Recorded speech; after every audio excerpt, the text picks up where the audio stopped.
Depois de ouvir a voz, me virei para aquela janela e vi uma figura branca sem rosto. Ela agarrou minha mão, sentiu o toque tudo, e começou a me puxar em direção à janela. Relatório de Relatos apresenta relatos reais de encontros sobrenaturais.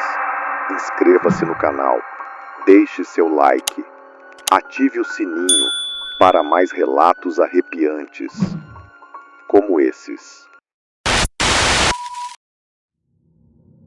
Número 1. O fantasma. Era eu. Meu filho e eu temos essa rotina. A gente dorme ouvindo playlists longas do YouTube, geralmente ASMR ou compilações de histórias de terror. Eu adoro coisas assustadoras. Sempre adorei. É reconfortante de um jeito estranho. Naquela noite não foi diferente. Eu coloquei um vídeo com um título tipo Mais de 3 horas de histórias assustadoras e deixei tocando. Eu não estava prestando atenção no que tinha na playlist. Era só barulho de fundo. Devo ter pegado no sono rápido, porque a próxima coisa que eu lembro é de ter acordado. O quarto estava escuro, só com o brilho fraco da tela do meu celular. Ainda estava tocando um vídeo, alguma história de terror. Eu não toquei nele. Só me levantei para ir ao banheiro. Uns 5 minutos no máximo. Quando voltei para a cama, a voz do celular chamou minha atenção. Algo sobre uma pizzaria com um apartamento em cima. Eu congelei. O narrador começou a descrever a planta do prédio com detalhes assustadores. A porta dos fundos, a escada para o apartamento, as janelas da sala de jantar, a cozinha. A planta batia perfeitamente com a da minha casa de infância. Até o formato do corredor e o jeito que os móveis eram arrumados. Meu estômago embrulhou. O narrador continuou. Um menino acorda na cama da mãe e percebe que está sozinho. Ele se levanta, vai até a sala de jantar procurando por ela. Aí ele vê a irmã dele no corredor. Ela está brilhando. Ela está usando um pijama rosa que ele já a viu usar antes. Ela não fala nada, só olha para ele.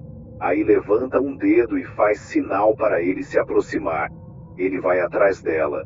Mas quando ela flutua de volta para o corredor, ele percebe que algo está errado. Ela não tem pernas, só uma luz branca e suave onde os pés deveriam estar. Ele dá um passo para trás com medo, bem a tempo de ouvir o barulho da porta pesada dos fundos batendo. Ele corre para agir-se para a janela e vê a mãe, os 2 irmãos, e a irmã dele de verdade subindo as escadas. Eu estava com a minha mãe naquela noite. A gente estava literalmente entrando em casa quando ele viu. Já ouvi ele contar a história umas 100 vezes. Mas eu nunca anotei, nunca compartilhei online. Eu não fazia ideia de que ela estava por aí. Eu voltei o vídeo. A história era a penúltima, em uma playlist de 3 horas. A gente não a escolheu. A gente não sabia que ela estava lá.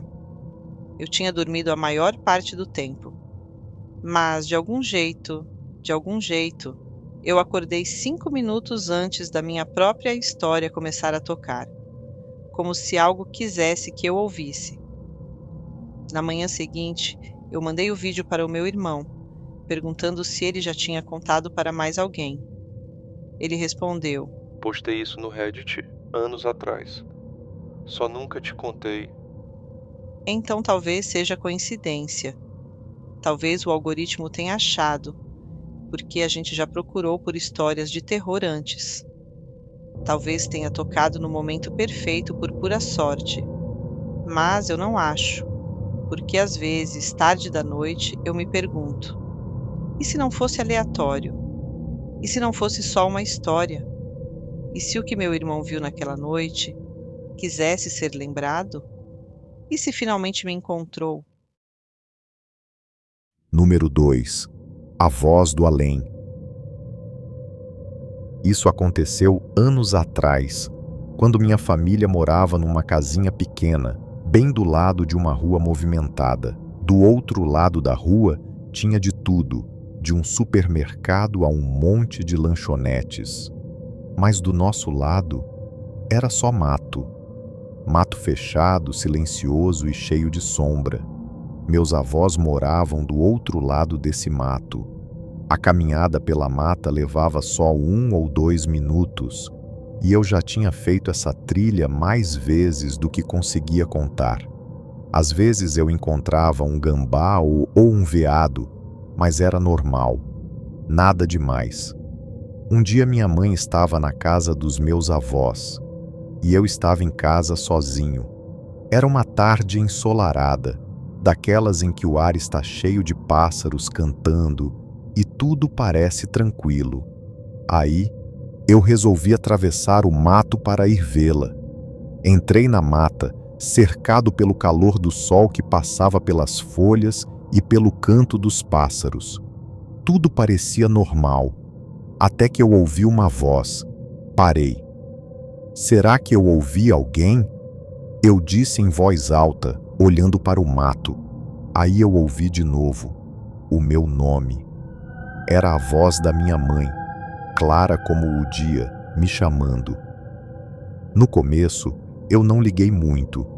Ela provavelmente sabia que eu viria e tinha saído para me chamar. Mas aí eu percebi uma coisa estranha.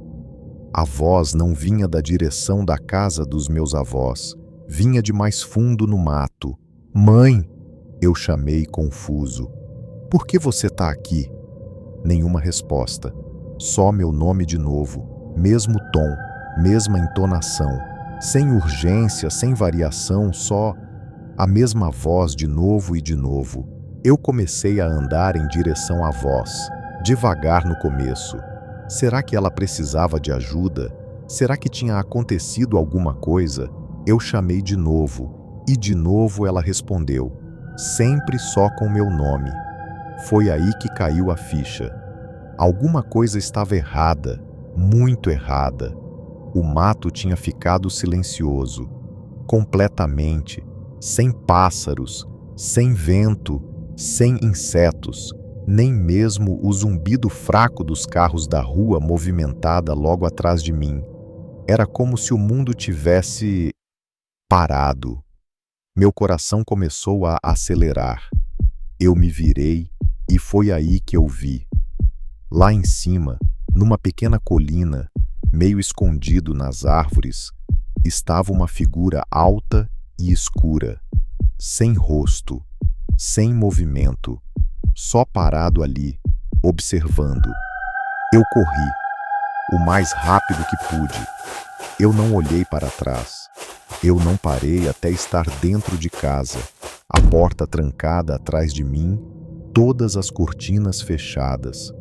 Eu desmaiei perto da janela, depois de olhar para fora por um tempo que pareceu horas. Os dias que se seguiram foram cheios de apreensão. Eu me sentia observado. Toda vez que eu estava sozinho, toda vez que escurecia. Eu nunca contei para os meus pais. Eu não consegui. Eu estava com muito medo deles darem risada. Ou pior, que dizer isso em voz alta faria aquilo acontecer de novo. Passou 1 ano. Nos mudamos para outra cidade e por um tempo, tudo pareceu normal de novo. Tranquilo. Com o tempo, eu esqueci tudo sobre o mato. Aí uma noite, meses depois da mudança, meu primo veio aqui para a gente sair.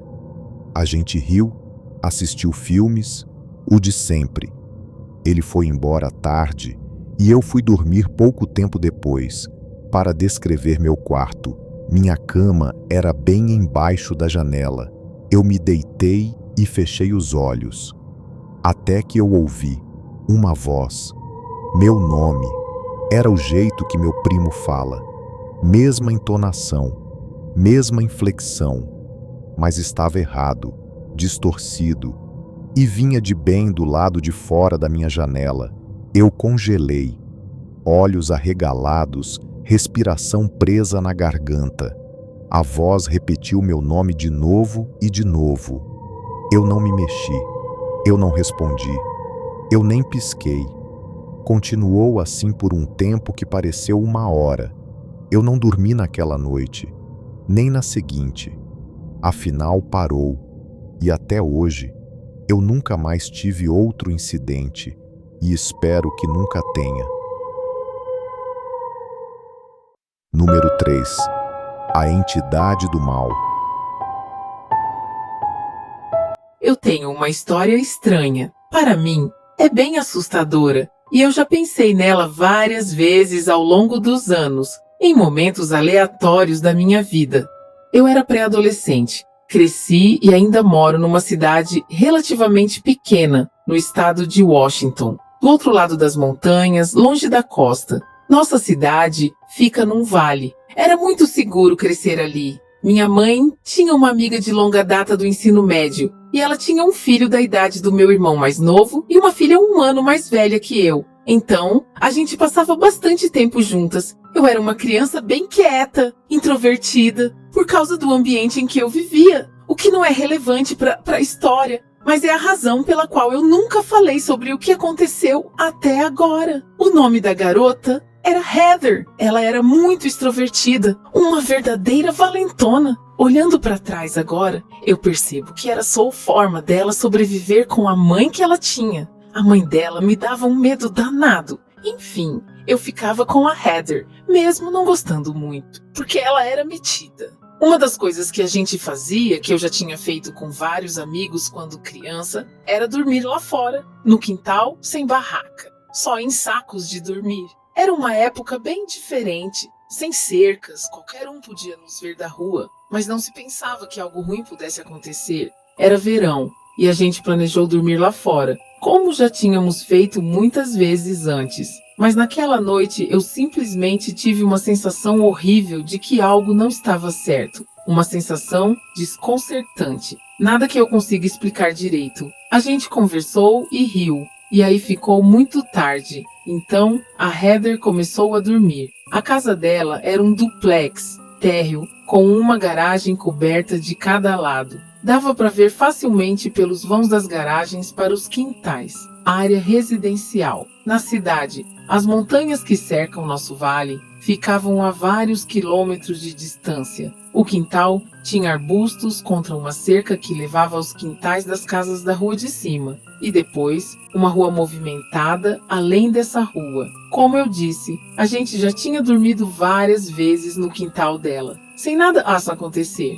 Naquela noite eu tive uma sensação estranha, daquelas que você tem quando está sendo observado. E eu fiquei deitada no meu saco de dormir, enquanto a Heather dormia ao meu lado, mas mantive os olhos abertos, olhando ao nosso redor o mais discretamente possível, tentando descobrir por que eu estava tão assustada. Eu percebi que não havia nenhum barulho. Nenhum carro passando na rua movimentada 2 ruas adiante. Era tipo 10 horas numa noite de sábado. Nenhum pássaro. Os grilos pararam. Só silêncio puro. Me dá arrepio só de pensar nisso. Eu não consigo explicar a sensação horrível que me invadiu de repente. Se era ansiedade ou outra coisa. Mas aí meus ouvidos começaram a zumbir. Era um barulho de alta frequência misturado com estática de TV. Era doloroso, e enquanto eu estava pensando em ir para dentro chamar minha mãe e descobrir por que meus ouvidos estavam zumbindo e doendo, a Heather sentou-se, ereta, olhos abertos, respirando pesadamente.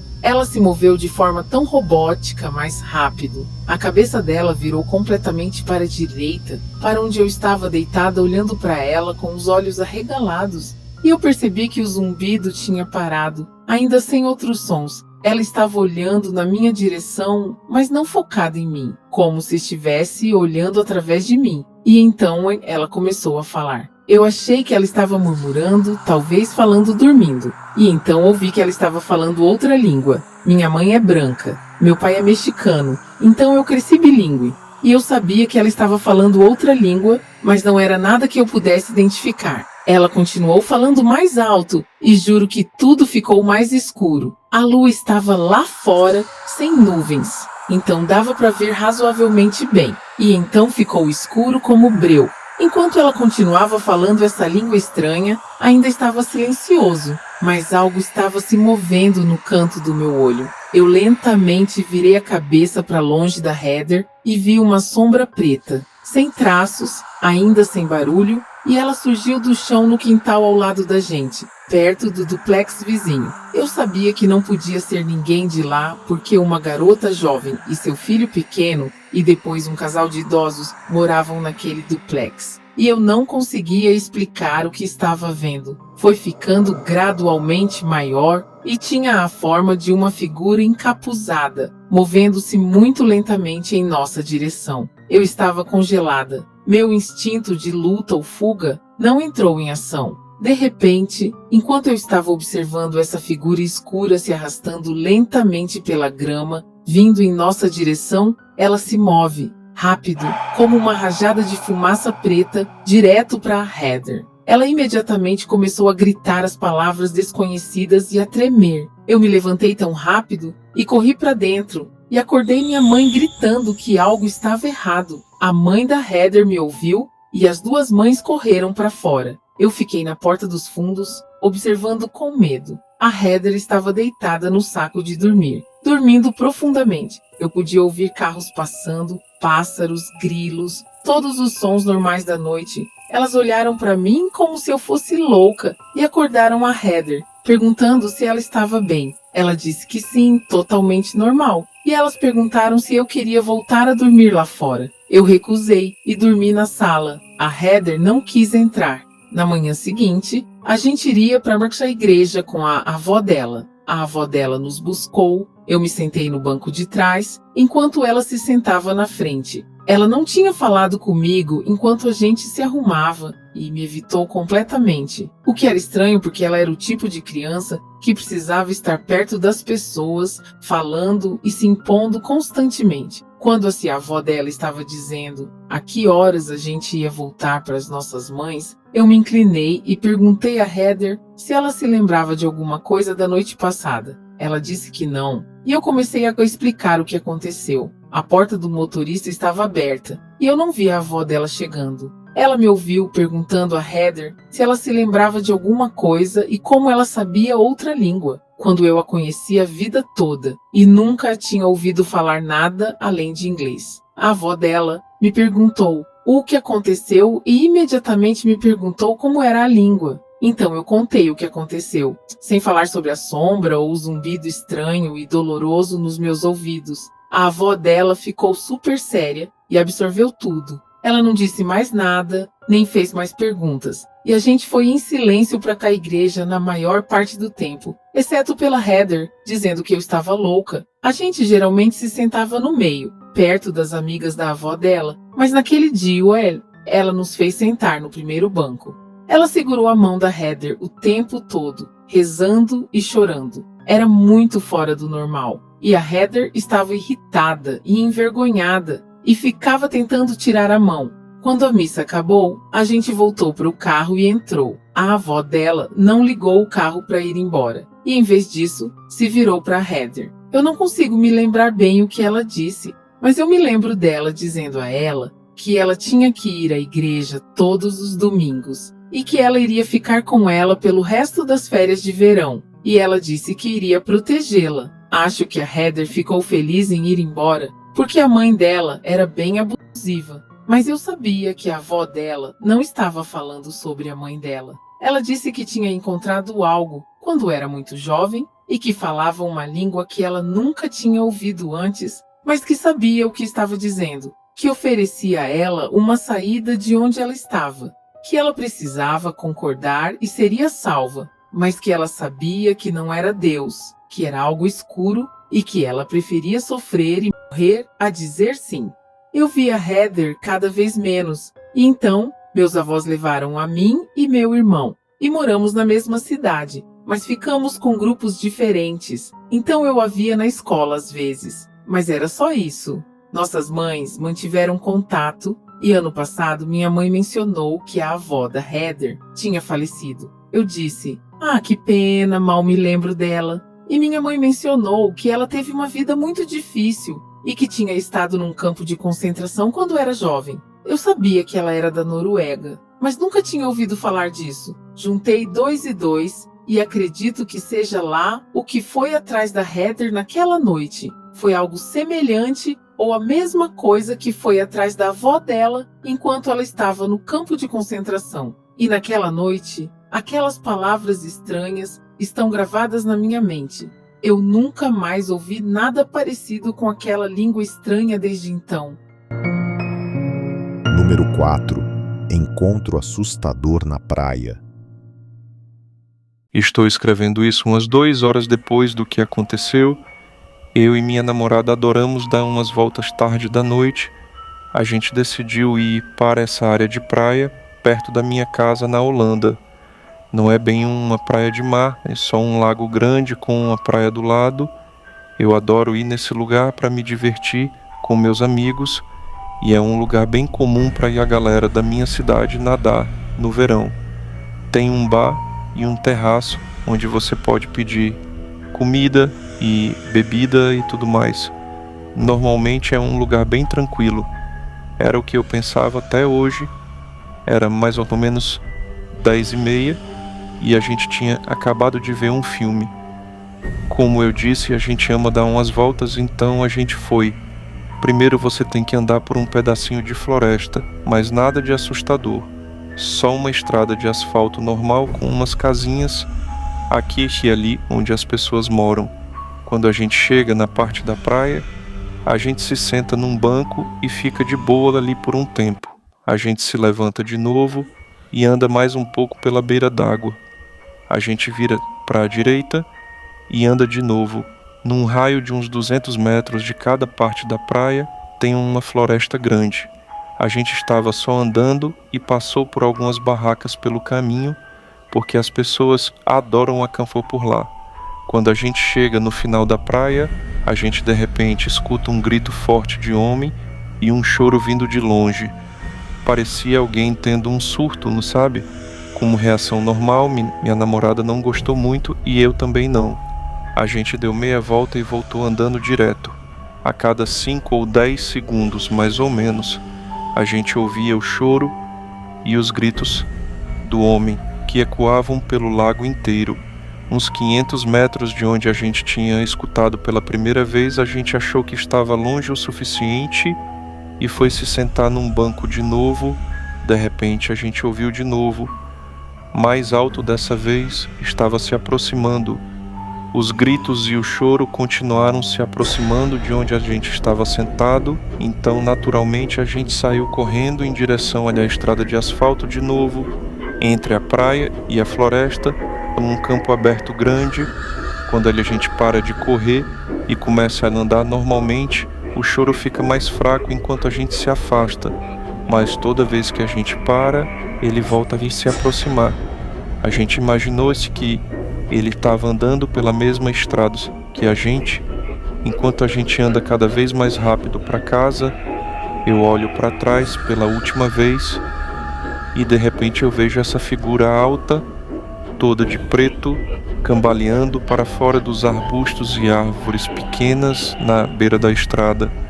O grito e o choro foram uma coisa que eu nunca tinha ouvido antes, e eu nunca tinha visto ou ouvido alguém produzir aquele tipo de som e tanta quantidade de som. Só uma coisa que você ouviria num filme de terror. Aí a figura parou de andar e ficou parada no meio do campo, ainda chorando. A gente correu o mais rápido que a gente pôde de volta para minha casa. Quando a gente entra na área mais povoada, a gente vê um homem de bicicleta vindo em nossa direção, indo na direção de onde a gente tinha acabado de vir. Eu resolvi contar para ele o que a gente tinha acabado de ver e ouvir. Ele também deu meia volta e foi embora pedalando na direção contrária, o que eu entendo perfeitamente. Agora já se passaram umas 2h30 e eu ainda não consigo tirar o som da minha cabeça. Eu não sei o que ou quem era ou por que estava lá. Primeiro eu pensei que devia ir em direção à figura, para ver se eu podia oferecer ajuda, porque não parecia que ele estava bem. Mas eu não queria arriscar, porque podia ser alguém que podia causar algum dano sério, que estava drogado, ou talvez tivesse armas e poderia machucar a primeira pessoa que cruzasse o seu caminho numa tentativa de descontar sua raiva ou tristeza em alguém. Agora estou em casa, deitado na minha cama, quero esquecer o que vi e ouvi, mas não consigo. Isso tudo é real, juro por cada pessoa da minha família. Número 5. A cidade fantasma escocesa. Nos últimos 2 anos e meio, eu estou morando no norte das terras altas da Escócia, e quando eu digo norte, eu quero dizer o mais ao norte que você pode ir. Moro numa cidadezinha litorânea, que na verdade é a cidade mais ao norte do continente britânico. Eu sempre quis morar nas terras altas da Escócia, que pareciam ser muito diferentes da minha cidade natal na Inglaterra, e quando meu pai e a mulher dele me disseram que tinham comprado uma casa velha aqui, eu pulei na oportunidade. Pelo que eles me contaram, esse lugar parecia o destino perfeito. Tinha focas e lontras no rio da cidade, golfinhos e orcas no mar, e em certas épocas do ano, dava para ver a aurora boreal no céu noturno. Mas apesar da minha empolgação inicial de finalmente morar nas terras altas da Escócia, cheia de montanhas lindas, animais incríveis e cultura vibrante, eu logo descobri que a região para onde eu tinha acabado de me mudar estava longe do destino idílico com que eu tinha sonhado. No meu tempo livre, eu comecei a explorar a costa perto da cidade. Num desses dias, eu comecei a explorar o que tinha a leste da cidade. Do lado direito da foz do rio, tem uma ruína antiga de um castelo, mas depois disso tem uma trilha de penhascos ao longo da costa leste. Uns 6 meses depois, já na época do Natal, eu tinha acabado de sair de um relacionamento à distância. Sentindo que finalmente tinha superado tudo, eu decidi que queria fazer uma caminhada longa sozinha pela trilha do penhasco. E então, no dia seguinte ao Natal, eu peguei minha mochila, preparei um lanche e saí às 6 da manhã.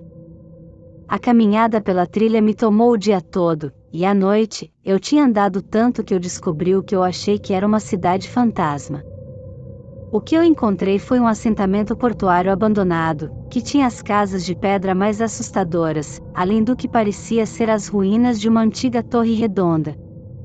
Acontece que era um centro de patrimônio, um ponto turístico. Parece que eu tinha andado tanto em terreno acidentado, que eu estava a 16 quilômetros da minha cidade. Do outro lado desse assentamento tinha penhascos muito altos e distantes, que comparados aos penhascos que eu já tinha percorrido, eram muito mais imponentes. Embora eu pudesse sentir minhas pernas começando a falhar, e já prevendo uma longa jornada de volta pela trilha, eu decidi que iria atravessar a baía e chegar aos penhascos, e depois voltar para casa. Quando eu estava contornando a baía, já estava muito escuro. Eu já tinha passado mais da metade da baía, mas os penhascos não pareciam mais perto. Foi aí que eu decidi que realmente precisava voltar, porque à noite, voltar pela trilha do penhasco ia ser perigoso, e nas partes da trilha que desciam até a base dos penhascos, eu realmente não podia arriscar a maré cortar minha rota. Eu voltei pelo assentamento abandonado do centro de patrimônio, e à noite, esse lugar definitivamente parecia mais uma cidade fantasma. Apontei a lanterna do meu celular nas janelas das casas de pedra antigas, esperando ver um rosto ou algo olhando para mim. O que surpreendentemente tornou essas casas mais assustadoras à noite foram algumas embarcações de pesca antigas que tinham sido deixadas do lado de fora. A madeira delas parecia muito velha e a tinta estava quase toda desbotada. Mas o que era mais preocupante era que nessa cidade fantasma abandonada, eu não estava sozinha. Uma van tinha parado, com 3 ou 4 rapazes descendo. Eu não tinha certeza do que eles estavam fazendo exatamente, mas eles estavam queimando coisas numa lata de lixo. O que eles estavam queimando, eu não sabia, mas enquanto eu saía do assentamento abandonado, toda vez que eu olhava para os homens na van, pelo menos um deles estava me observando. Já com medo do ambiente assustador, agora eu me sentia muito insegura por causa desses homens, me olhando com suspeita. Eu estava paranoica que eles iam tentar me seguir, como se eu tivesse pegado eles fazendo algo ilegal, Felizmente, eles ficaram onde estavam, enquanto eu continuava saindo da cidade fantasma e voltando pela trilha. O assentamento abandonado. Os caras assustadores queimando coisas na van deles. Isso nem foi a coisa mais assustadora que eu encontrei nessa caminhada. A coisa mais assustadora que eu encontrei aconteceu assim que eu decidi voltar para casa, antes mesmo de eu voltar ao centro de patrimônio. Mas essa é outra história. Número 6. O que vi quando criança me mudou. Isso aconteceu quando eu tinha uns 8 anos. Eu e minha família fizemos uma viagem para Union Station, em Ogden, Utah. Porque é um lugar histórico lindo. Uma estação com trens antigos que foram construídos e usados. Em 2024, a Union Station fez 100 anos depois de ser reconstruída em 1924, depois de um incêndio horrível. Isso com certeza contribuiu para aquela energia mal assombrada que o lugar tem até hoje. Quando eu era criança, dava para sentir essas energias, essas vibrações. Algumas áreas, alguns cômodos, tinham uma energia pesada, sabe? Deixava você meio estranho. Provavelmente por causa do papel importante que a Union Station teve na Primeira e na Segunda Guerra Mundial. Lugares ligados a essas guerras costumam ter mais energia, né?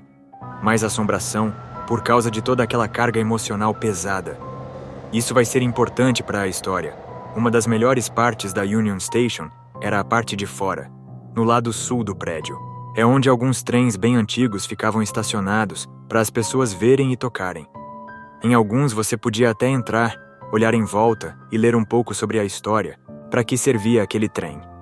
Um dos trens que estavam lá era uma locomotiva a vapor Baldwin 060, um trem militar, usado para transportar tropas e equipamentos, se eu me lembro bem.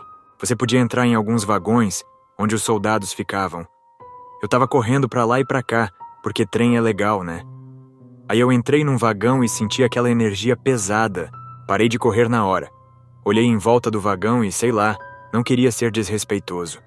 Mais ou menos na metade do vagão, eu ouvi um sussurro no meu ouvido. Juro, ouvi a voz de um homem sussurrando. Me ajuda. Uma voz sofrida, tipo um espírito de um soldado que estava ferido antes de morrer.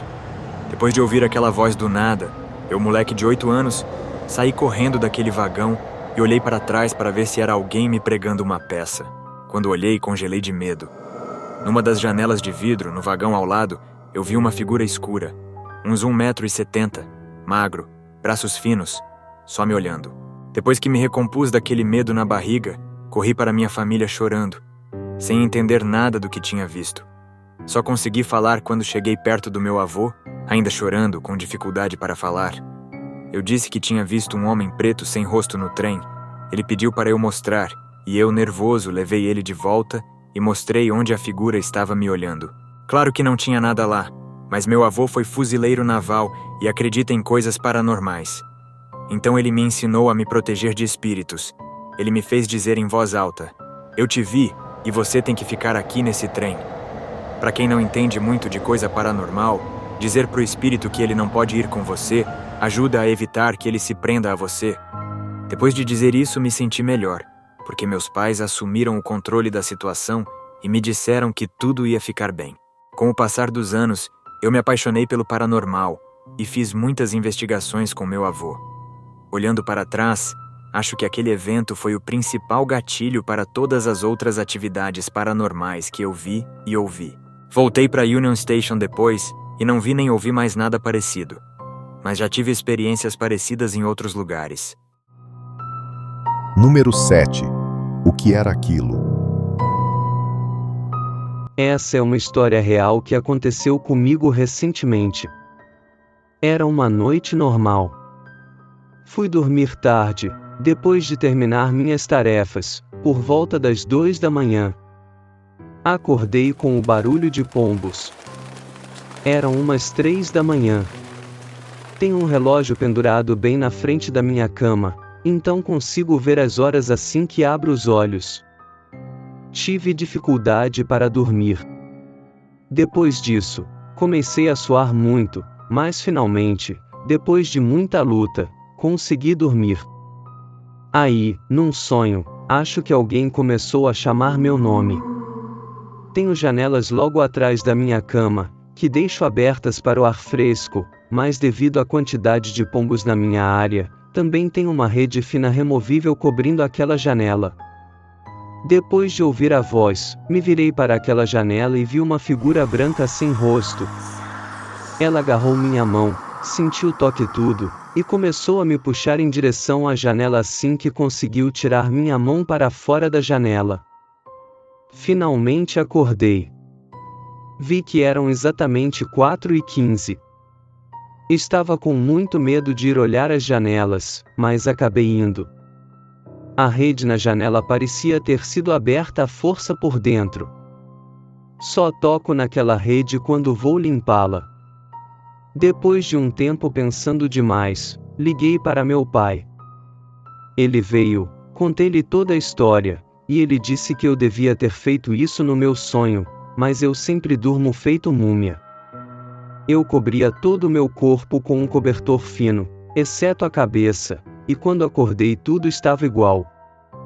Minhas mãos estavam perfeitamente enfiadas dentro do cobertor. Meu pai consertou a rede e me mandou voltar a dormir. Um mês depois desse incidente, dormi um pouco mais cedo porque estava exausto de tanto trabalho. Fui acordado de novo pelo som de um pombo batendo as asas. Desta vez, só levantei na cama e verifiquei se a rede estava completamente presa à janela. Elas são conectadas bem forte. Nenhuma ventania consegue tirar aquela rede. Depois de tudo isso, voltei a dormir e fui acordado de novo por alguém chamando meu nome. É algo que acontece em loop, tipo todo sonho que consigo controlar. É diferente. Não consigo usar minha mente para falar ou até mesmo ver alguns objetos que ficam no meu quarto, como o meu relógio. Aquela voz me força a me virar e encarar seja lá o que for aquela coisa esbranquiçada. Provavelmente também tinha um rosto, mas esqueci. Aí as mesmas coisas aconteceram. Agarrou meu braço e começou a me puxar. Assim que fez isso, acordei rapidamente e vi que um dos cantos da rede estava virado para dentro, como se alguém tivesse empurrado algo de fora, e aquele buraco também era grande o suficiente para caber meu braço, e o horário também era 4h15. Eu moro no 5º andar do meu prédio, então alguém fazer isso é completamente impossível. Depois disso, saí do quarto e chamei meu pai, e ele só ficou lá em silêncio olhando para a janela. Depois de algum tempo, ele só me disse para ir dormir com ele. Minha mãe perguntou o que estava acontecendo, e meu pai disse que a gente podia conversar de manhã. De manhã, ele me pediu para contar tudo em detalhes. Depois de ouvir tudo, ele só disse que se eu ouvisse pombos de novo, que não voltasse a dormir ou ligasse para ele ou tentasse não dormir. Ele também disse que é estranho, e não tem explicação do porquê está acontecendo comigo. Ele também me comprou uma cortina fina extra para cobrir a rede e as janelas. Desde então, não aconteceu de novo, mas às vezes ouço a voz de pombos me acordando por volta das 3 da manhã. Número 8. O andar de cima. Minha tia tem um duplex. Ela mora na unidade de baixo, e por anos alugou a de cima. Teve uma inquilina, uma senhora mais velha com vários problemas de saúde, que morou lá por um bom tempo. A mulher era quietinha, ficava mais na dela, e como ela ia e voltava do hospital direto, ausências longas não eram incomuns, então quando ficou tudo quieto lá em cima, minha tia não se importou muito a princípio. Um dia, minha tia estava ao telefone com minha mãe quando comentou uma coisa estranha. Disse que um cheiro horrível tinha começado a descer pelas escadas que levam para a unidade de cima. Essas escadas saíam da cozinha do andar de cima, desciam até a porta dos fundos, e era uma entrada secundária para a casa da minha tia. Ela não tinha ouvido a inquilina mexendo lá em cima por alguns dias, então achou que talvez a mulher tivesse voltado para o hospital e deixado comida estragada, carne ou sei lá o que tinha apodrecido. Minha mãe, mais nova e um pouco mórbida, meio de brincadeira disse: "E se ela foi de base lá em cima e é isso que você tá sentindo?" Minha tia ficou tipo, "Eca", e mandou ela não falar essas coisas. Mas enquanto elas continuavam conversando, minha tia não conseguia tirar a ideia da cabeça. Depois de um tempo, ela perguntou, mais séria agora: "E se ela realmente desencarnou lá em cima?" Minha mãe sugeriu que minha tia ligasse para o 193 e denunciasse um cheiro estranho na casa. Talvez dissesse que podia ser vazamento de gás, assim, os bombeiros seriam obrigados a verificar. Minha tia concordou, e elas desligaram, ambas ainda achando que provavelmente era só comida estragada. Menos de 1 hora depois, minha tia ligou de novo, histérica. Os bombeiros tinham ido, entraram na unidade de cima, e encontraram a inquilina sem vida. Ela tinha partido dias antes. O cheiro horrível? Era a mulher, em decomposição. Minha mãe não acreditou de primeira, achou que ela estava de brincadeira. Os restos terrestres da senhora não podiam ter ficado por dias ali em cima da minha tia, mas ela não estava brincando. O que deixa tudo ainda mais assustador é que o inquilino anterior, o sogro da minha tia, também tinha batido as botas naquele mesmo apartamento de cima. Desde então, minha tia deixou o andar de cima vago. Ela se recusa a alugar de novo.